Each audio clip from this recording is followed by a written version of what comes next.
Olá, eu sou a jornalista Adriane Werner e este é o Voz da Igreja Entrevista. A Arquidiocese de Curitiba está lançando uma campanha para sensibilização das pessoas sobre a importância da vacinação contra a Covid-19. E para o lançamento desta campanha, nós temos a honra de receber aqui, para a entrevista desta semana, um dos médicos mais renomados de todo o Brasil, um dos poucos brasileiros que esteve presente na pesquisa que desvendou o DNA humano, a pesquisa do genoma humano, Dr. Salmo Raskin, que mora aqui em Curitiba. Dr. Salmo, muito obrigada por estar com a gente. Eu que agradeço essa oportunidade de estar com vocês, conversando a respeito desse assunto que é o assunto, infelizmente, do momento e ainda vai persistir por mais algum tempo, né? Quanto tempo o senhor acredita, doutor Salmo? Porque eu ia perguntar justamente isso, se estamos na reta final contra o Covid ou ainda não. Reta final acho que ainda não, porque nós temos muitas dificuldades aqui no Brasil. Alguns países já estão na reta final. Países grandes, como Estados Unidos, a Inglaterra, e pequenos, como Israel e a Nova Zelândia, esses já estão em reta final e praticamente já estão quase que vivendo uma vida quase normal, como a gente está chamando agora, né? Mas, obviamente, a maioria dos países do mundo ainda estão se degladiando com a pandemia e o Brasil, com todos os problemas que tem, ainda deve demorar, né? O fim da pandemia, ele só tem um nome. O nome do fim da pandemia se chama vacinação da população. Não tem outra maneira, né, de acabar. Você pode ir postergando com lockdowns, né, com todos os cuidados que a gente toma, mas o fim da pandemia, reduzir dramaticamente a circulação desse vírus no nosso país, ele só tem uma maneira, que é com as vacinas. E eu acredito que até o final desse ano, pelo menos a população maior de 18 anos de idade estará toda vacinada no Brasil. Daí nós estaremos numa situação muito diferente do que nós estamos hoje, onde só temos 12% da população vacinada, e isso é muito pouco. Então nós temos que melhorar muito a vacinação e aí nós podemos pensar o ano que vem em voltar a ter a vida que a gente tinha antes.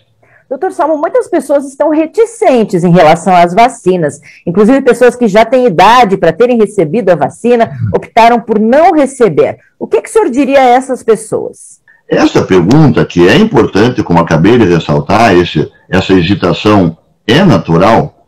Veja só como ela era, na minha opinião, mais pertinente há 4 ou 5 meses atrás do que agora.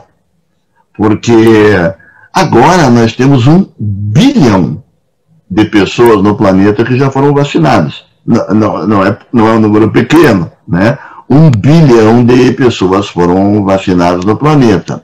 E a gigantesca maioria dessas pessoas não teve efeitos adversos severos e a gigantesca maioria, mas não todas, estão protegidas já para o Covid, né?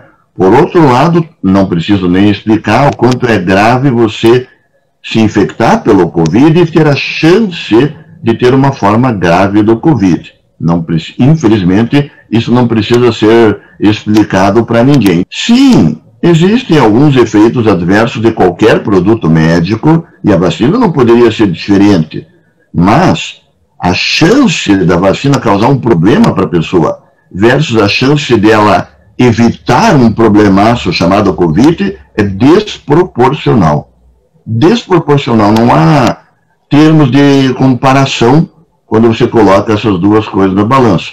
Talvez fosse melhor para todo mundo que a gente não precisasse se vacinar para a Covid, se não existisse a Covid.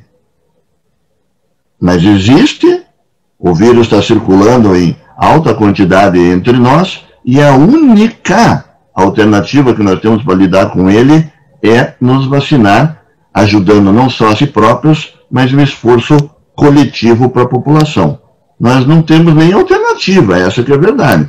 Pois a alternativa é se arriscar ter uma doença gravíssima como essa. Certamente ninguém vai querer se arriscar nesse sentido, né?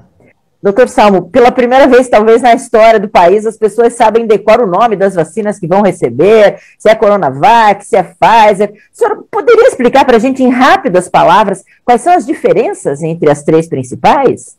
Existem basicamente 3 tipos de vacinas.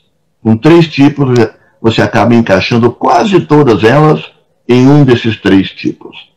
O primeiro tipo é aquela que justamente surgiu por primeiro, que são a grande novidade desta pandemia, se é que eu posso chamar assim, as vacinas de RNA. Né? Elas são baseadas no material genético do vírus SARS-CoV-2 que causa a Covid. Posso abrir um parênteses aqui, doutor Salmo? Podemos dizer que todo esse avanço, então, tem um pezinho lá atrás na pesquisa do genoma, do DNA humano? Ah, com certeza, com certeza.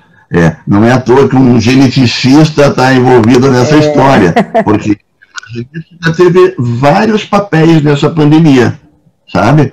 Não vou desviar aqui da resposta, mas ela teve papel nos testes, o principal teste laboratorial, para a gente saber se está com Covid ou não, é um teste de genética, chamado RT-PCR. A maneira de saber quais são as variantes que estão na nossa população é um teste genético. E as próprias variantes só podem ser descobertas analisando a genética do SARS-CoV-2. E sem falar nas vacinas que, voltando ao tema, estamos falando agora aqui. Então veja como a genética acabou tendo, sim, um papel bem preponderante dentro de toda essa história da pandemia, né? E então, essas primeiras vacinas são chamadas vacinas genéticas, né? Vacinas genéticas. Algumas coisas é importante ressaltar sobre elas, que são as vacinas que hoje nós temos, a vacina da Pfizer e a da Moderna, que nem está no nosso meio aqui, são iguais as duas. Elas foram feitas baseadas no código genético do vírus. No dia seguinte que o código genético do vírus foi divulgado para o mundo inteiro, as duas empresas, a Pfizer, BioNTech e a Moderna, começaram a trabalhar na vacina. Eles pegaram a sequência de 1/10 da sequência do genoma do SARS-CoV-2 e daquilo ali eles produziram a vacina. Porque esse 1/10, o que é? É a parte da sequência que é utilizada pelo vírus para produzir a sua principal proteína, que é chamada de proteína spike, ou S, ou espícula, que todo mundo também já conhece agora, esse nome não é mais novidade para ninguém. Já passaram a fazer parte do nosso vocabulário. Mas esse estilo de vacina não é aquele que se chama de vírus atenuado? Não, já chegaremos lá no vírus, né? Esse não é. É uma vacina totalmente nova. Daí que eu iniciei respondendo para você que eu compreendo uma certa hesitância das pessoas. Não em tomar vacina eu não compreendo, mas em compreender o que está por trás da tecnologia, eu acho que até é bem-vindo que a pessoa se informe mesmo, né? Porque essas vacinas, elas nunca tinham sido aplicadas em nível populacional como foram agora. Então é natural que a pessoa queira informação a respeito disso. Ela se baseia, então, nesse pedacinho do código genético do vírus, que é colocado dentro de uma gotinha de gordura e injetada no músculo do braço, quando a gente vai tomar a vacina. Elas ficam ali, no tecido do braço, daquele braço, inclusive, que você foi picado. E ali, esse pedacinho, essa mensagem, daí o nome RNA mensageiro, essa mensagem a natureza vai utilizar para produzir só a tal da proteína spike. Importante ressaltar, porque algumas pessoas podem imaginar, por que não, né, que poderia produzir todo o SARS-CoV-2 dentro do corpo humano. Não, o SARS-CoV tem mais de 27 proteínas e a vacina vai gerar a produção de uma delas. O que a vacina quer, na verdade, é enganar o nosso corpo para que ele ache que o vírus inteiro está dentro do nosso corpo. É isso que as vacinas fazem. Elas enganam o nosso corpo, o corpo vê a proteína spike e fala, opa, o SARS-CoV-2 inteiro está dentro dessa pessoa, vou me defender. E aí o corpo produz, então, os anticorpos. Esse grupo de vacinas foi o primeiro a ficar pronto, de todas. Hoje acho que já podemos dizer, sem medo de errar, a que tem a maior eficácia, impressionante, e muito, muito, muito, muito segura. Raríssimos efeitos adversos descritos numa proporção ínfima de pessoas, já tendo centenas de milhões de pessoas recebido agora essas vacinas. Então, não há por que ter essa hesitância. Aproveito também para dizer que essa vacina nem sequer chega no núcleo da célula, porque essa mensagem de RNA é lida fora do núcleo da célula. E, portanto, não tem como ela alterar o nosso material genético se ela sequer chega aonde está o nosso material genético. Importante. As pessoas não são obrigadas a saber isso, mas acho que, diante da situação, são obrigadas a se informar, a ler, a ouvir, a ver e a fazer suas próprias decisões, né? Esse é o primeiro grupo.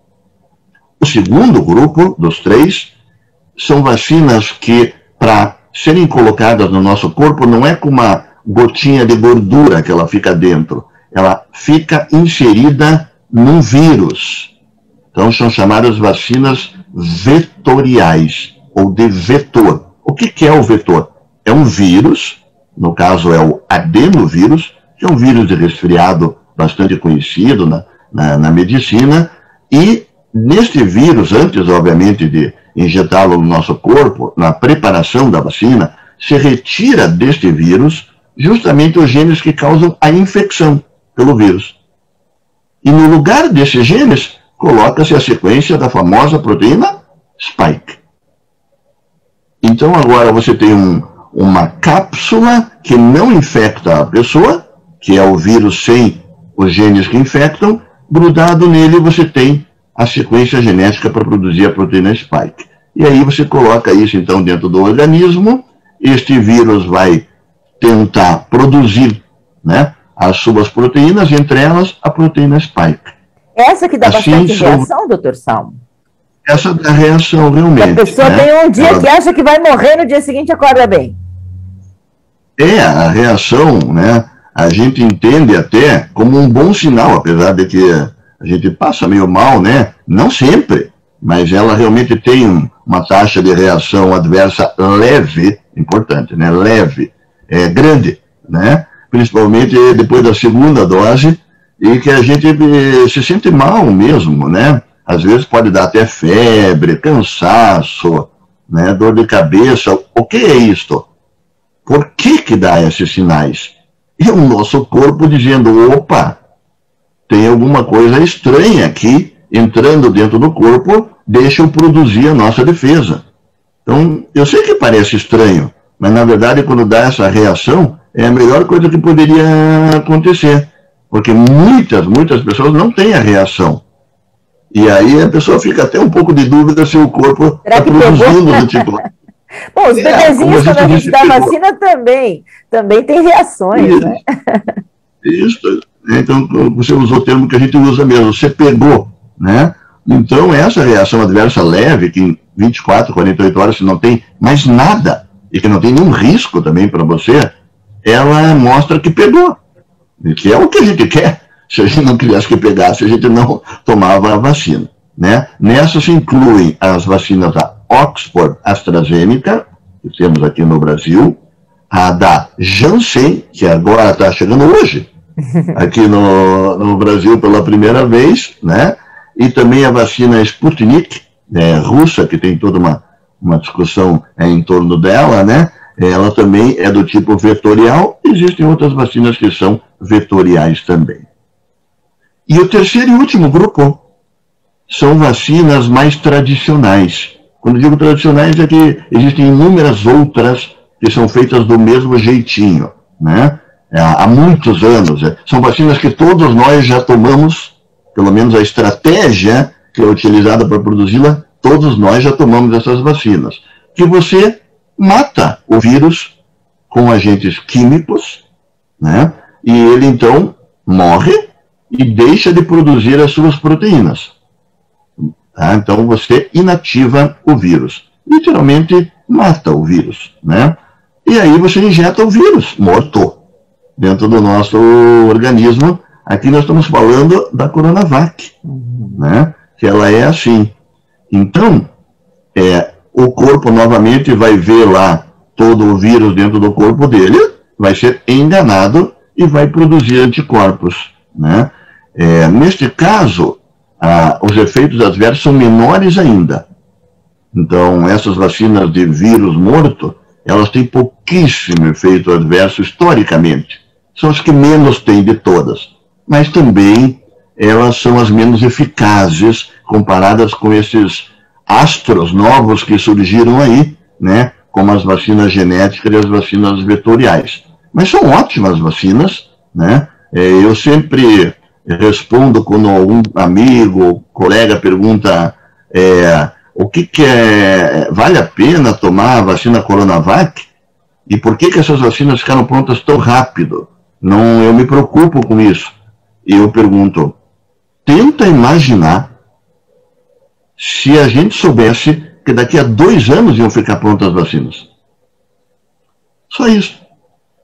Não precisa mais nada. Se a pessoa conseguir imaginar essa situação, que era o esperado pela produção tradicional da vacina, a pessoa ela já entende o que significa ter uma Coronavac com 50% de eficácia. É 1 milhão de vezes melhor do que não ter nada. Esses são os 3 tipos de vacinas. Não existe nenhuma vacina para a Covid-19 com vírus vivo. Aproveito, né, para dizer assim, né, o que chamamos de vacina atenuada, né, em que o vírus, que você não mata o vírus, só dá uma paulada nele, não tem nenhuma. Importante ressaltar, porque daí não precisamos falar dos potenciais problemas de uma vacina de vírus atenuado, visto que nenhuma dessas que você vai receber é desse tipo.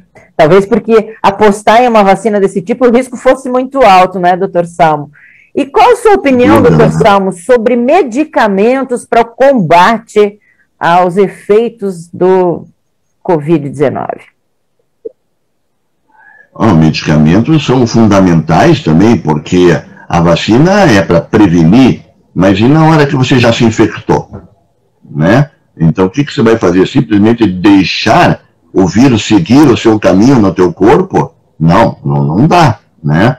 Então, nós temos medicamentos já tradicionais da medicina e agora conhecemos um pouco as fases dessa doença, que ela acontece em fases, a infecção, e sabemos, mais ou menos, né, que tipo de medicamentos a medicina tradicional já tem para combater cada uma dessas fases. Como, por exemplo, corticoides, que são medicamentos que a gente usa há tantos anos, sabemos exatamente o momento em que eles são úteis, né? E também temos a medicina tradicional para situações mais graves da doença, quando a pessoa já está internada, né? É o uso de medicamentos anticoagulantes, né? E também, sem falar nos respiradores e tudo que a medicina já desenvolveu. Nós tivemos um enorme problema, tantos problemas na pandemia, tantos, é difícil até enumerar. Mas um dos enormes problemas foi que a medicina não conseguiu até agora desenvolver um medicamento antiviral. E veja, eu estou falando aqui com todo respeito ao nosso país, nascemos e vivemos aqui, né? Mas existem países que investem muito mais em pesquisa de medicamento do que nós. Vamos falar dos Estados Unidos, da Europa, né? Inglaterra, Alemanha. Eles, com toda a capacidade e poder financeiro mesmo de investir na pesquisa, não conseguiram até esse momento desenvolver um medicamento que impeça o vírus de se dividir e, portanto, resolva a Covid na raiz da infecção. Seria, obviamente, o ideal. Quer dizer, o ideal o que aconteceu vacina... com H1N1, me fugiu o nome daquele medicamento... Tamiflu? O Tamiflu, né, que é usado para H1N1, sabe, ele parece ser um bom medicamento, mas ele também não tem tanta comprovação científica, sabe? Mas ele funciona, né? Ele funciona mesmo não tendo atingido altos níveis de comprovação científica. E aí, essa falta de medicamentos trouxe mais um problema, né? Mais um problema que é o problema de você tentar usar medicamentos que não têm uma comprovação científica. mas que existe algum tipo, né, de embasamento, nem que seja a prática de cada médico, né, para que esse medicamento possa melhorar um pouco a situação do paciente, né. Então, o médico, no meu entender, ele tem o direito tem a autonomia de, um a um, paciente por paciente, conversar com o seu paciente e explicar essa situação que eu falei, que não existem evidências científicas, mas na prática dele ele tem tido sucesso, e o paciente também tem o direito de dizer se quer receber este tipo de medicação ou não. O que eu não concordo, né, nunca concordei, não posso também deixar de falar, é que os medicamentos sem evidência científica comprovada sejam usados como medida de saúde pública na população como um todo. Isso não pode, né? Você não pode propor para a população inteira do país a utilização de um medicamento que não se sabe se tem qualquer efeito, eventualmente pode ter até efeitos colaterais também. É bem diferente, como médico, você lidar um a um, paciente por paciente, conhecendo aquele paciente personalizado. E o paciente acreditando no médico, ou tendo a opção, inclusive, de não concordar com essa questão com o médico. Agora, numa saúde pública para 200 milhões de pessoas, a situação é bem protocolo diferente. único, não é? Uhum. Isso não é possível, né? Não é adequado e eu entendo que a maioria dos médicos concordaria com a minha opinião, apesar de que se tem uma classe que se dividiu ao meio, né? Nessa pandemia foi a nossa classe médica. Mas e que nós sempre achávamos que era tão corporativista, né, doutor Salmo? Achávamos que era uma classe tão unida. Eu mesmo não tinha ideia de que poderia acontecer isto, né? E foi ruim para a classe médica, porque, entre tudo, era uma oportunidade da classe se estabelecer como confiável para toda a população dentro de um país onde a confiabilidade é uma moeda que vale ouro, né? A classe médica teve essa chance, mas eu acho que ela não conseguiu, infelizmente, captar essa oportunidade, se dividiu. As minhas opiniões, se você perguntar para outro médico, já serão diferentes, e isso, no fundo, não foi bom, né? Essa que é a verdade. Doutor Salmo, só mais duas perguntinhas. A primeira delas, essa doença nos parece tão imponderável e, pelo jeito, para a classe médica também, não é? Já existem algumas pistas que nos mostrem por que, às vezes, ela pega um jovem aparentemente saudável e mata, e, por vezes, pega um idoso frágil com outras comorbidades e ele consegue vencer? Sem exagero. Essa pergunta ela vale um prêmio Nobel para quem souber responder, né? Porque não há dúvida que isso acontece. Isso que você falou acontece. Nós vemos pessoas jovens, saudáveis, sem comorbidade, como você falou, tendo desfechos ruins, e vemos até pessoas com comorbidade mais velhas tendo desfechos bons, né? Então, alguma coisa que nós não sabemos direito o que acontece. Na verdade, provavelmente é algumas coisas. É a somatória de fatores, o que dificulta a gente compreender. Se fosse uma coisa só, a gente descobria essa uma coisa e pronto. Vou dar um exemplo mais concreto. A genética, né? A genética certamente tem um papel dentro da resposta para essa tua pergunta.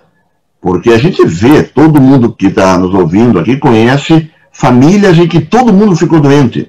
Inclusive, pessoas que moram em cidades diferentes da mesma família, todo mundo ficou doente com doença grave. Na hora que eu estou falando isso, todo mundo está lembrando de alguma família de conhecido que aconteceu isso. Então, obviamente, existe um componente genético. Mas a primeira pergunta é, qual é o tamanho desse componente genético? Quanto que ele representa da resposta da tua pergunta? 1% ou 30%? Não temos nem ideia hoje em dia. E existem diversos outros fatores.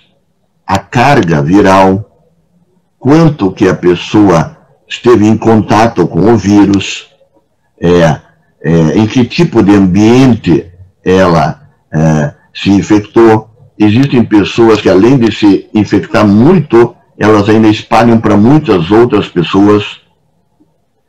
que é uma minoria de pessoas e que faz com que o vírus circule na população inteira. O acesso à saúde que as pessoas têm é tão desigual, refletindo a desigualdade do Brasil. Então, às vezes, um jovem que não era para ter uma doença grave não teve o acesso adequado à saúde. Uma pessoa idosa que era para ter uma doença grave teve o acesso adequado à saúde e não teve a doença grave. Então, você veja como as variáveis são tão gigantes que torna difícil responder essa pergunta, mas eu acredito que num futuro breve nós temos que responder, temos que ter pelo menos uma ideia dessas perguntas, talvez até para a próxima pandemia, né? Pois é, e enquanto isso, então, e agora sim vem a minha última pergunta, enquanto ela ainda é assim tão imponderável, tão surpreendentemente assustadora, o negócio é mesmo a vacina, doutor Salmo? A vacina, claro que existem todos os outros cuidados que todo mundo sabe, né? Lavar bem as mãos, usar álcool gel, uso das máscaras, que é tão baratinho, todo mundo pode ter uma máscara, né? E usar as máscaras, o isolamento social, mas nada disso que eu falei vai resolver a pandemia. Todos são obrigatórios, nenhum é suficiente para resolver a pandemia, né? Nem as vacinas por si só talvez não sejam suficientes. Nós vamos ter que usar todo o nosso arsenal. Nós estamos numa guerra onde só no nosso país meio milhão de pessoas já morreu e, infelizmente, sabemos, mais pessoas vão morrer nessa guerra. Então, na guerra, a gente tem que usar todos os arsenais. A nossa arma principal se chama vacina. E a gente precisa que ela chegue no braço das pessoas o mais rápido possível. 2 doses nas vacinas de 2 doses. Porque uma dose protege um pouco, mas não dá a proteção maior. 2 doses no braço das pessoas o mais rápido possível. Nós temos 88% da população brasileira esperando por isso ainda. É muito. Então a gente tem que aumentar a velocidade. Essa velocidade não está suficiente e cabe a cada um de nós, como cidadãos, né, primeiro fazer o nosso papel, que é vacinar, né, a nós próprios. Segundo, vacinar os nossos familiares, não é verdade? Depois, divulgar a importância da vacina e que toda a população, ou pelo menos a maior parte da população, tenha acesso e possa se vacinar. O brasileiro é a favor da vacina.